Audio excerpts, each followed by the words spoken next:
Hello नमस्कार, कैसे हैं आप लोग। लास्ट क्लास में हमने 60 क्वेश्चंस, लास्ट मैराथन में 60 क्वेश्चंस किया था। आज हम बाकी के जितने भी 65 क्वेश्चन राउंड आज हम लोग करेंगे। जो भी आज हमारे साथ पहली बार जुड़े हैं प्लीज चैनल को सब्सक्राइब करें। पहला क्वेश्चन जो है हमारा, देखिए क्या है। कहता है कि जुलाई 1991 में भारत में, ये तो क्वेश्चन हो गया था, 60 हो गया था, 61 से करेंगे। 61 क्वेश्चन से करना है हमें। पीली क्रांति का संबंध किससे है, बताइए। पीली क्रांति का संबंध किससे है, आप ही बताइए। पीली क्रांति का संबंध किससे है? पीली क्रांति का संबंध किससे है? तो पीली क्रांति का संबंध जो होता है तिलहन उत्पादन से होता है। तिलहन, पीली क्रांति का संबंध तेल वगैरह से होता है, तिलहन उत्पादन से होता है। ठीक है, नेक्स्ट क्वेश्चन है। नेक्स्ट क्वेश्चन देखिए, लिखा हुआ है हिनार्थ संबंध की नीति की इसलिए आलोचना की जाती है क्योंकि इसमें निम्नलिखित में से कारक अधिकतम प्रभावित होता है।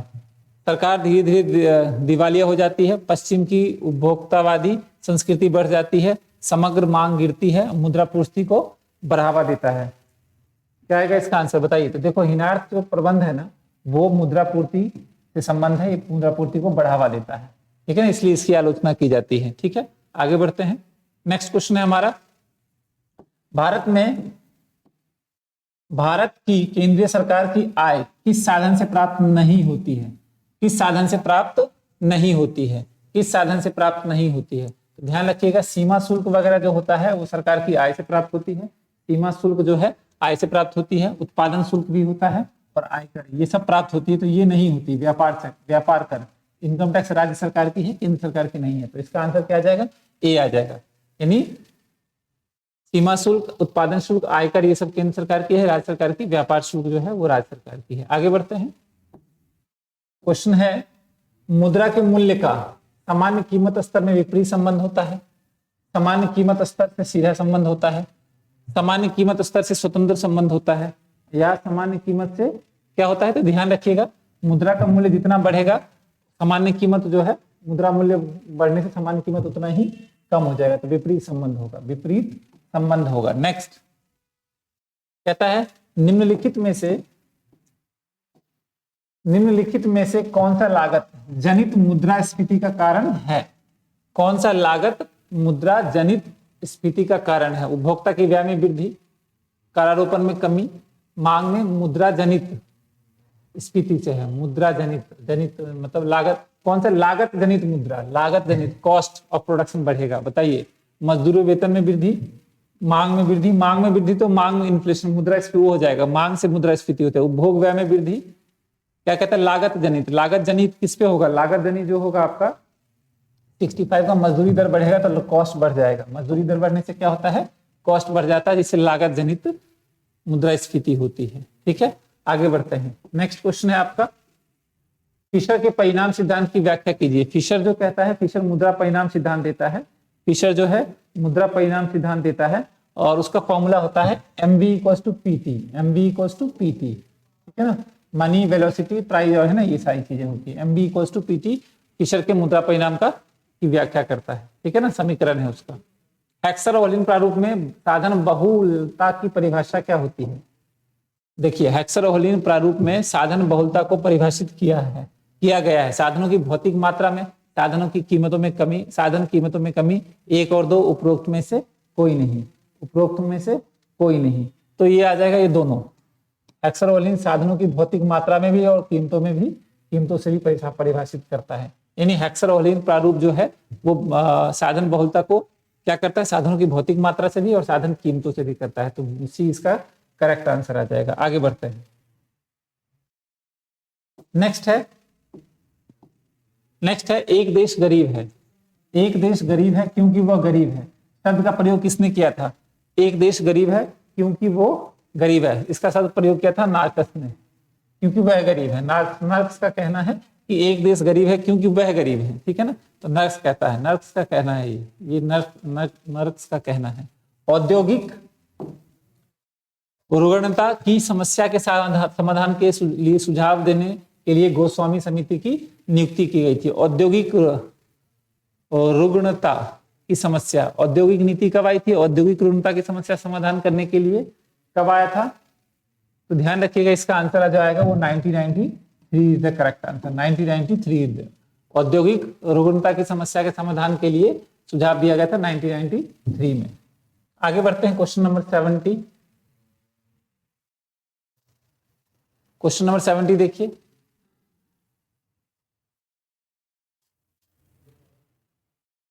एक मिनट।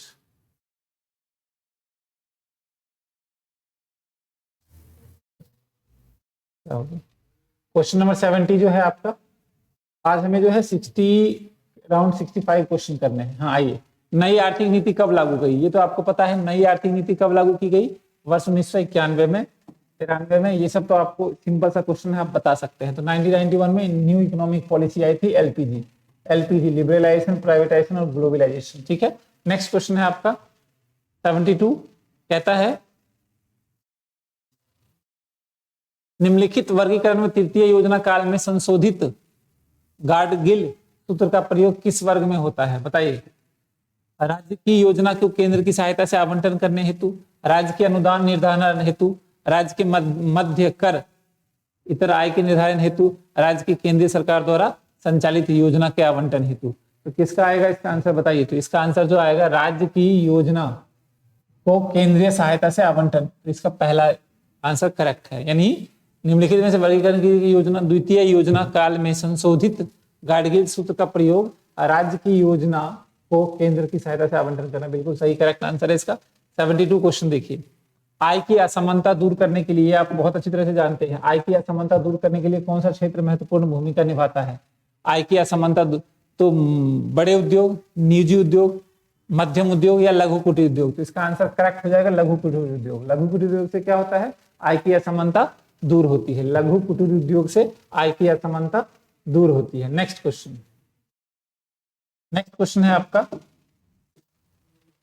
प्रोफेसर फिशर ने राष्ट्रीय आय की माप में उत्पादन के स्थान पर किसको सम्मिलित किया है? प्रोफेसर फिशर विनियोग, वितरण, उपभोग, ये सभी। बताइए किसका प्रयोग किया है? 73।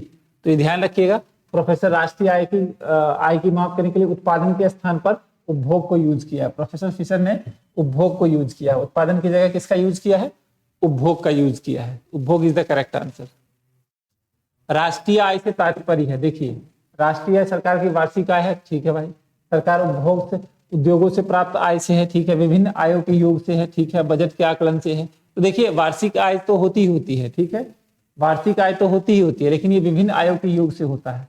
तो राष्ट्रीय आय से तात्पर्य क्या होता है? विभिन्न आय, चाहे वो उत्पादन क्षेत्र हो, प्राथमिक क्षेत्र हो या तृतीय क्षेत्र हो, यानी प्राथमिक, द्वितीय, तृतीय क्षेत्र तीनों के इनकम से। आगे बढ़िए, उत्तर प्रदेश सरकार को सबसे अधिक आय निम्न में से किस स्रोत से होती है? ये तो सिंपल सा क्वेश्चन है, बताइए। व्यापार, भू राजस्व, किससे होगा? 75। बताइए, ध्यान रखिएगा, उत्तर प्रदेश की जो है इनकम होती है सबसे ज्यादा किससे होती है?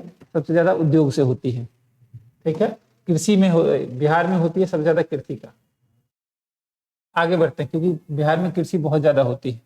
नेक्स्ट, सार्वजनिक व्यय एक दो धार वाला अस्त्र है, यह कथन किसका है? सार्वजनिक व्यय जो है एक क्या है? दो धार वाला अस्त्र है। फिडले सिराज ने, डॉल्टन ने, जेके मेहता ने, लुट्स ने। बताइए किसने बोला था? तो ध्यान रखिएगा, जेके मेहता का कहना है कि सार्वजनिक व्यय जो है दो धार वाला एक अस्त्र है। जेके मेहता का कहना है सार्वजनिक व्यय एक दो धार वाला क्या है?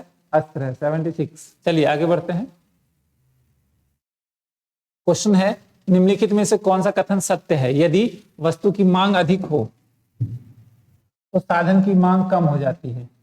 ऐसा नहीं होता है। वस्तु की मांग अगर अधिक होती है तो क्या होगा? यदि वस्तु की मांग अधिक हो तो साधन की मांग बढ़ जाती है। बिल्कुल ये सही होगा, क्योंकि मांग बढ़ेगी तो हमें प्रोडक्शन के लिए साधन ज्यादा चाहिए। तो ये करेक्ट आंसर है। यदि वस्तु की मांग कम है तो साधन मांग अधिक होती है। ये नहीं, तो second is the correct answer. आगे बढ़ते हैं। वर्तमान में भारत की अधिकतम सीमांत आय कर की दर क्या है? आयकर, इनकम टैक्स। भारत में वर्तमान में भारत में अधिकतम सीमांत आय की कर दर क्या है? ध्यान रखिएगा, तो ये है 30%। जितना ज्यादा कमाएगा तो मैक्सिमम 30% आपको टैक्स देना पड़ेगा, 30%, ठीक है। नेक्स्ट क्वेश्चन है वर्ष 1990 1991 में वित्तीय घाटों के जीडीपी में प्रदर्शित प्रतिशत में था। वर्ष 1990-91 में वित्तीय घाटा जीडीपी का कितना परसेंट था? वर्ष 1991 की बात कर रहा है, जब हम नई पॉलिसी आई थी, तो ध्यान रखिएगा वो था 8.3%। जीडीपी का वित्तीय घाटा जो था वो था 8.3%। आगे बढ़ते हैं।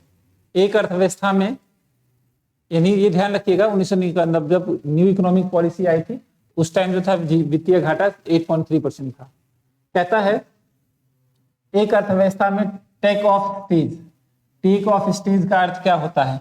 टेक ऑफ स्टेज का मतलब होता है कि सतत विकास प्रारंभ हो गया, पर अर्थव्यवस्था में स्थिर हो जाती है, अर्थव्यवस्था ध्वस्त होने के कगार पर रहती है, सभी नियंत्रण दूर हो जाते हैं, सभी नियंत्रण दूर हो जाते हैं। इन सब का तो कोई मतलब नहीं। टेक ऑफ का मतलब उठना, सतत विकास प्रारंभ हो जाता है। टेक ऑफ का मतलब होता है सतत विकास प्रारंभ हो जाता है, सतत विकास प्रारंभ हो जाता है। ठीक है ना? इतना ऑप्शन इजी दे दिया है इसका। आगे बढ़ते हैं।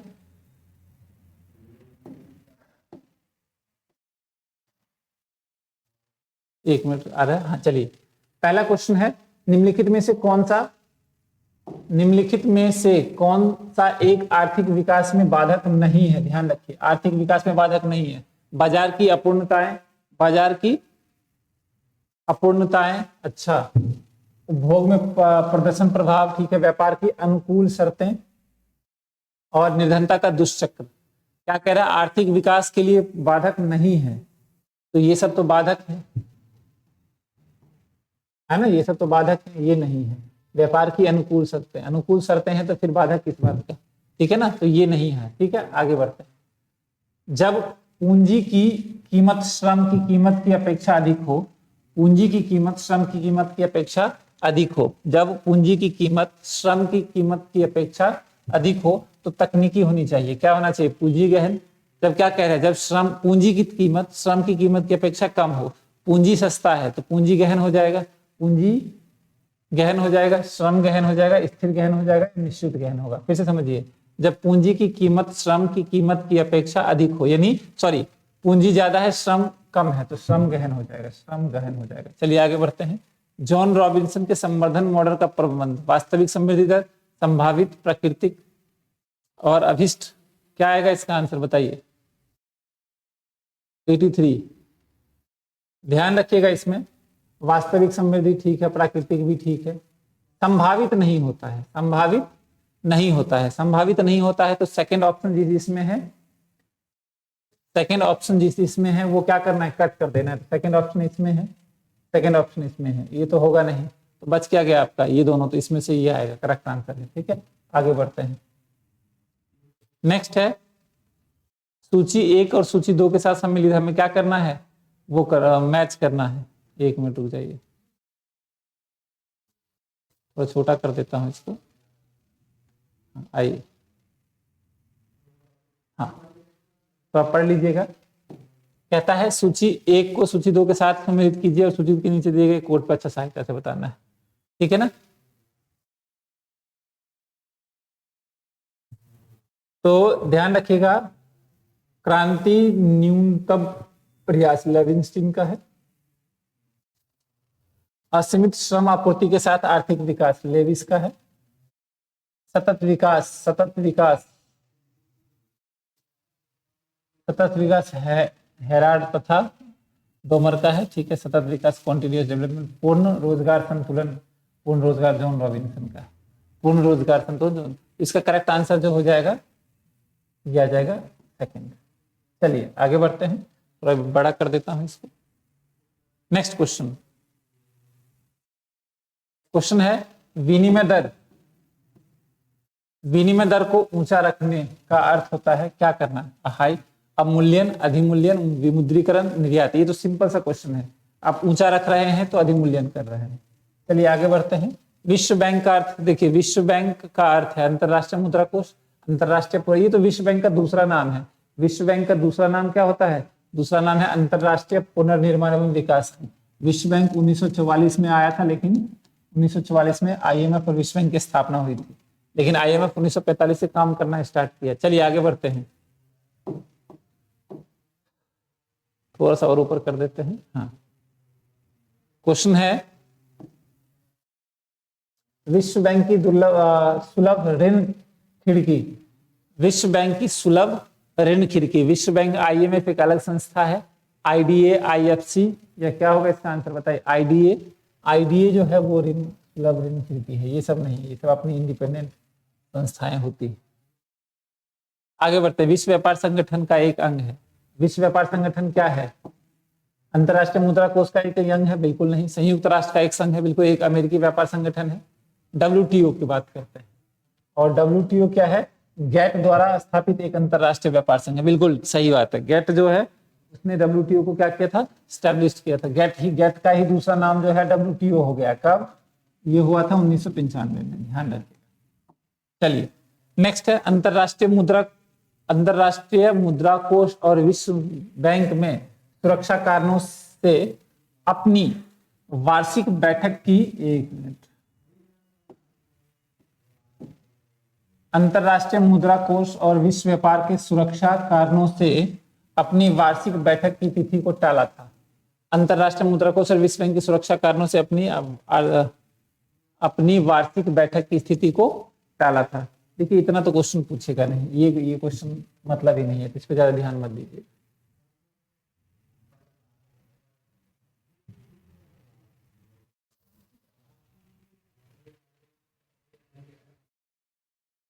नेक्स्ट आ जाएगा आपका 90 क्वेश्चन, वो देख लेते हैं फटाफट।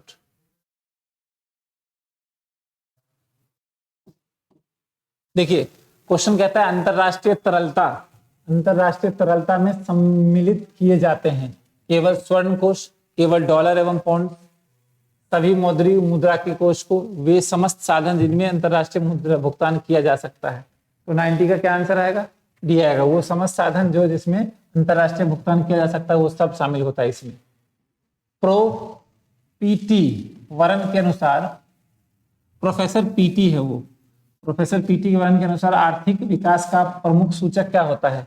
प्रोफेसर पीटी, ऊंची प्रति व्यक्ति आय, तेजी से बढ़ती जनसंख्या, तेजी से बढ़ती कीमतें और तेजी से बढ़ती बेरोजगारी। तो ये कॉमन सेंस वाला क्वेश्चन है, आप आराम से प्रति व्यक्ति ऊंची कीमत में लगा के निकल सकते हैं। हाँ सर।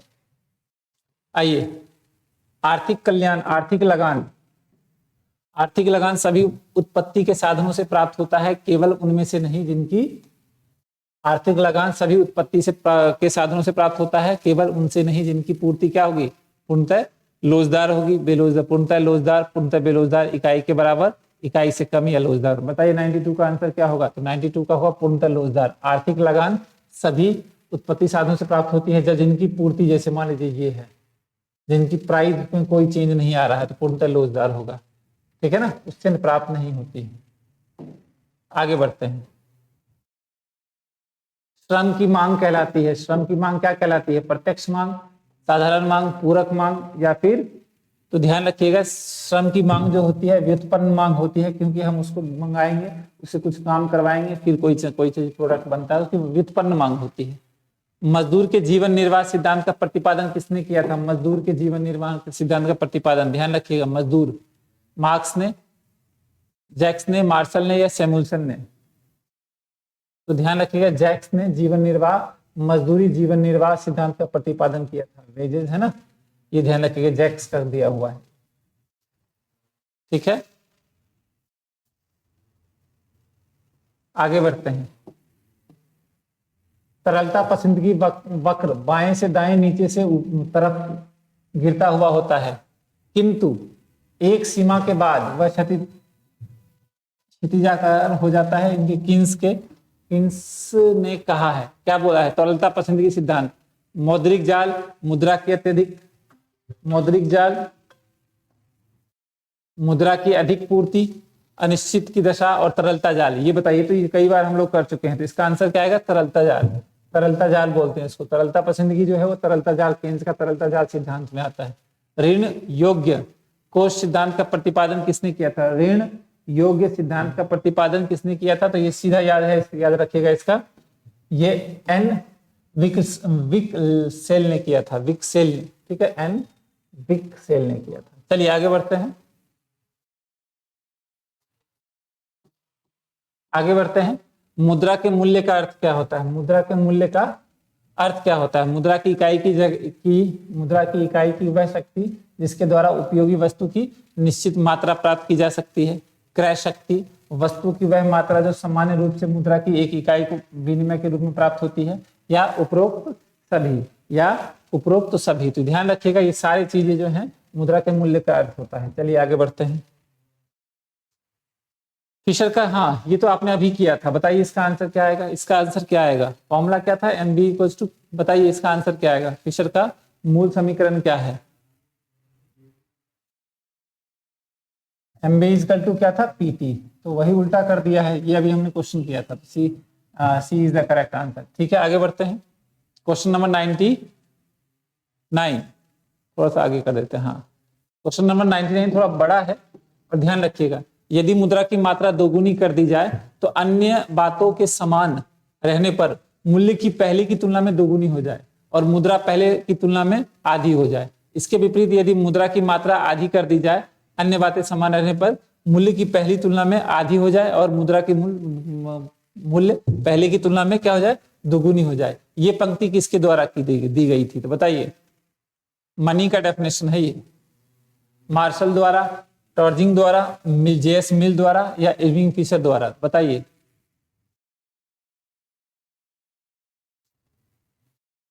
ये ध्यान रखिएगा मुद्रा जो है ना वो फिशर, इरविंग फिशर द्वारा दिया गया था। ठीक है ना, आगे बढ़ते हैं।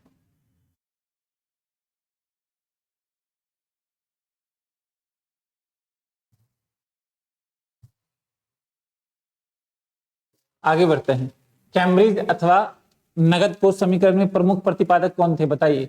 कैम्ब्रिज अथवा नगद कोष समीकरण के प्रतिपादक कौन थे, नगद कोष समीकरण के प्रतिपादक कौन थे, तो ध्यान रखिएगा मार्शल।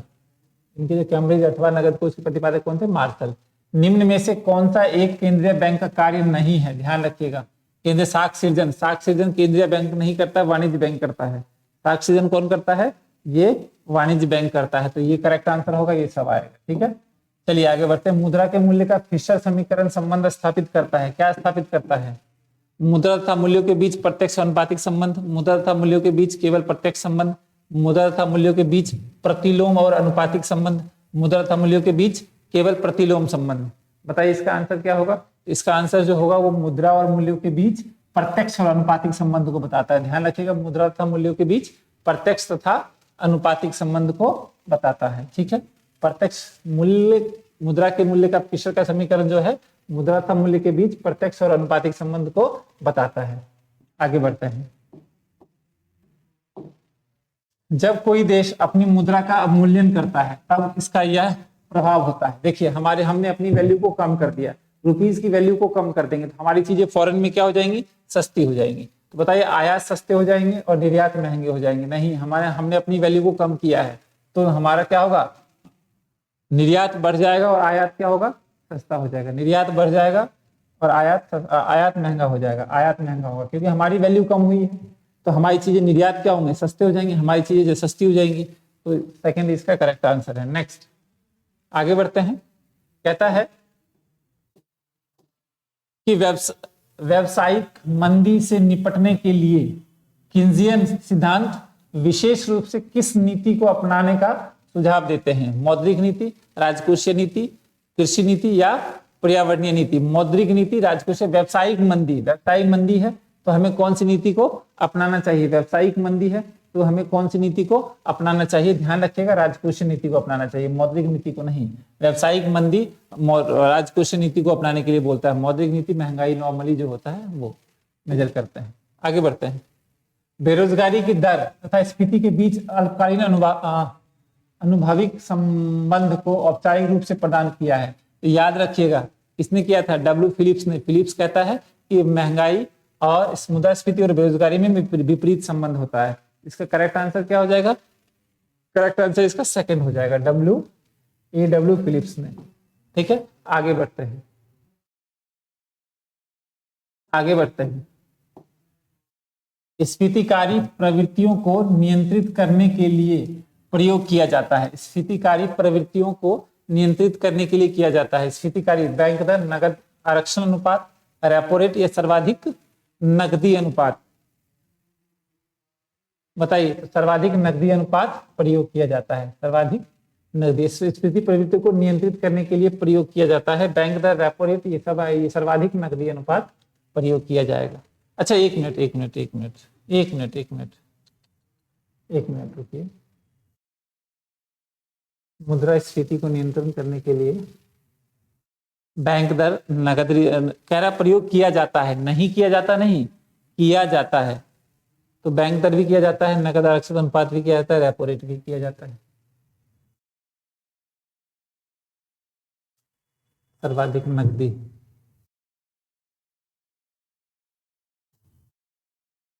इसका आंसर 4 आएगा, ये सभी आ जाएंगे। ठीक है, नेक्स्ट बढ़िया, आगे बढ़ते हैं। परिवर्तनशील अनुपात का नियम संबंधित है। परिवर्तनशील अनुपात का नियम अल्पकाल पे से संबंधित है, तो ज्यादा दिमाग नहीं लगाना है इस पे। पैमाने के प्रतिफल दीर्घकाल में है, परिवर्तनशील अनुपात अल्पकाल में संबंधित होता है। ठीक है, जनसंख्या संक्रमण सिद्धांत के अनुसार जनसंख्या में वृद्धि की समस्या उत्पन्न नहीं करती है। जनसंख्या वृद्धि क्या समस्या उत्पन्न नहीं करती है? प्रथम और द्वितीय अवस्था में, प्रथम और तृतीय अवस्था में, द्वितीय अवस्था में, केवल प्रथम अवस्था में। बताइए किस अवस्था में समस्या उत्पन्न नहीं करती है? तो प्रथम और तृतीय अवस्था में, द्वितीय अवस्था में तो करती है। ठीक है, जनसंख्या विस्फोट। आगे बढ़ते हैं। यदि दीर्घकाल बाह्य मितव्ययी, यदि दीर्घकाल बाह्य अमितव्ययी से अधिक हो तो पूर्ण प्रतियोगी उद्योग का पूर्ति वक्र क्या होगा? दीर्घकाल में मितव्ययी और बाह्य अमितव्ययी से अधिक हो तो पूर्ण प्रतियोगी उद्योग, पूर्ण प्रतिउद्योग में ऋणात्मक ढलान हो जाएगा। ठीक है ना। नेक्स्ट, लाभ का लगान सिद्धांत। ये तो कई बार पता था। लाभ का लगान सिद्धांत किसका है? जेबी क्लार्क का है, हॉल का है, टॉसिंग का है। तो ये जेबी क्लार्क, बताइए क्या है? वॉकर का है। लाभ का लगान सिद्धांत, लाभ का लगान सिद्धांत किसका है? लाभ का लगान सिद्धांत किसका है? तो इसका चेक कर लीजिएगा। लाभ का लगान सिद्धांत किसका है? ठीक है ना, इसको चेक कर लीजिएगा। मेरे साथ जेबी क्लार्क था, एक बार चेक कर लीजिएगा इसको। ठीक है ना। वॉकर ने तो वो दिया था, क्या बोलते हैं, मुद्रा का डेफिनेशन। तो एक बार इसको चेक कर लीजिएगा। इस बार मुझे याद अभी नहीं आ रहा है, मुझे लगता है कि जेबी क्लार्क होगा। लाभ का लगान सिद्धांत जो है जेबी क्लार्क है।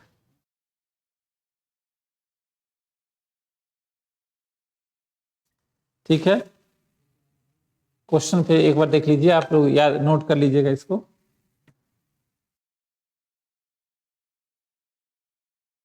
लाभ का लगान सिद्धांत का विकास किसने किया था?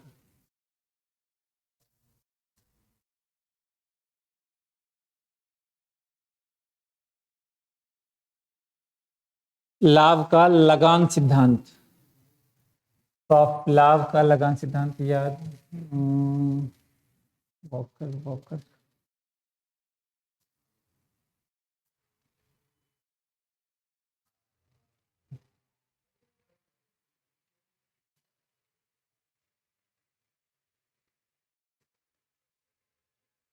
लाभ का लगान सिद्धांत लाभ का, अच्छा ठीक है, इसका वॉकर आएगा, walker is the correct answer. ठीक है ना, आप चेक कर लीजिएगा इसको। ठीक है ना, वॉकर है। लाभ का लगान सिद्धांत किसका था? वॉकर का था। चलिए आगे बढ़ते हैं।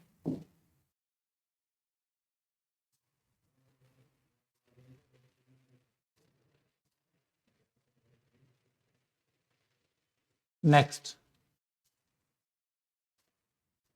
अब बाजार का क्वेश्चन आ गया, देखिए ध्यान से।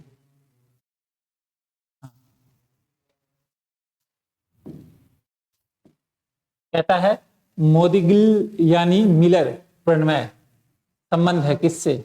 मोदीगिलियानी मिलर प्रणय किससे संबंध है? मोदीगिलियानी प्रणय संबंध जो है वो पूंजी बाजार से। कहीं पढ़ा था मैंने। निम्न चित्र में से किस संबंध बताइए। देखिए ये क्या है? सामान्य लाभ है। ये जब सामान्य लाभ होता है, दीर्घकाल में क्या होता है? सामान्य लाभ की शर्तें होती हैं। तो दीर्घकाल में क्या है? सामान्य लाभ की शर्तें होंगी। दीर्घकाल में ये क्या होगा? पूर्ण प्रतियोगिता में अल्पकाल संतुलन। ठीक है, 1 मिनट रुक जाइए, सॉरी ये है, अच्छा एसी है। अगर एलएसी होता तो दीर्घकाल होता। ठीक है, अल्पकाल में सामान्य लाभ की संतुलन की शर्तें। ठीक है, पूर्ण प्रतियोगिता की जो है ये पूर्ण प्रतियोगिता का डायग्राम है। ठीक है, अल्पकाल में संतुलन की एकाधिकार ये सब तो होगा नहीं।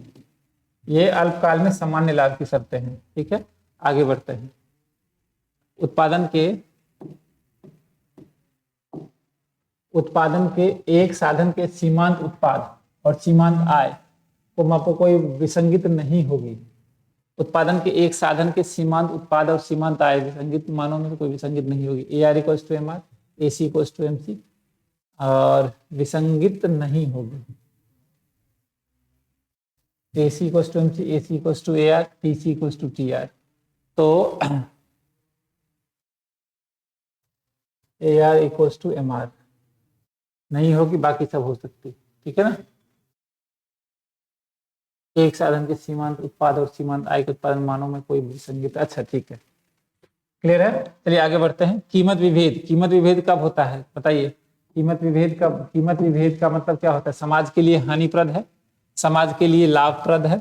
कीमत विभेद का मतलब होता है एकाधिकार करता है। जब अलग अलग उपभोक्ता से क्या करता है, वो अलग अलग कीमत चार्ज करेगा। तो समाज के लिए हानिप्रद है, समाज के लिए लाभप्रद है, गरीबों के लिए हानिप्रद है। उपरोक्त सभी सत्य हैं। बताइए 14 का आंसर क्या होगा। तो कीमत विभेद से सबको नुकसान होता है, ठीक है। आगे बढ़ते हैं। कीमत विभेद एकाधिकार करता है किस बाजार में, किस बाजार संरचना में किसी फर्म का मांग वक्र, उसका औसत लागत वक्र AR और सीमांत लागत वक्र भी होता है। तो ये पूर्ण प्रतियोगिता का है, सिंपल सा है, पूर्ण प्रतियोगिता का है। इसका सिंपल क्या हो जाएगा, पूर्ण प्रतियोगिता का, क्योंकि इसका डायग्राम ऐसे बनता है। पूर्ण प्रतियोगिता में AR = MR = प्राइस, ठीक है। तो मांग की लोच यही होता है, यही मांग डिमांड कर्व होता है। तो ये आ जाएगा पूर्ण प्रतियोगिता। आगे बढ़ते हैं। ISLM प्रतिच्छेद बिंदु दर्शाता है एक बाजार संतुलन। मुद्रा बाजार में संतुलन, बिल्कुल सही। मुद्रा बाजार में संतुलन, वस्तु और मुद्रा दोनों की बाजार में संतुलन, हाँ ये आएगा, क्योंकि ये ऑप्शन मैंने पढ़ा नहीं। वस्तु और मुद्रा बाजार में संतुलन को ISLM कर्व क्या करता है, दर्शाता है। नेक्स्ट, सहकारी क्षेत्र, ध्यान दीजिएगा। सहकारी क्षेत्र का बैंक भारतीय स्टेट बैंक, भूमि विकास bank, central bank of India, bank of Baroda. तो भूमि विकास बैंक क्या है, सहकारी बैंक है। भूमि विकास बैंक सहकारी बैंक है। नेक्स्ट क्वेश्चन आगे बढ़ते हैं। निम्न में से कौन सा एक पूंजी बाजार का अंग नहीं है, निम्न में से कौन सा एक पूंजी बाजार का अंग नहीं है। तो पूंजी मार्केट, कैपिटल मार्केट BSE है, नेस्टेड है, PAC ये नहीं है, PACS नहीं है, निफ्टी भी है, निफ्टी भी शेयर मार्केट का पार्ट है। आगे बढ़ते हैं। ये तो कई बार आ चुका है क्वेश्चन। निम्नलिखित में से किस समीकरण में मुद्रा एक प्रवाह चर है। बताइए MBPT, मुद्रा एक प्रवाह चर है, कितनी बार पूछा हुआ है फिशर का, ठीक है ना। फिशर का सिद्धांत बहुत बार पूछा हुआ है। आगे बढ़ते हैं। क्वेश्चन है 25 क्वेश्चन करने हैं।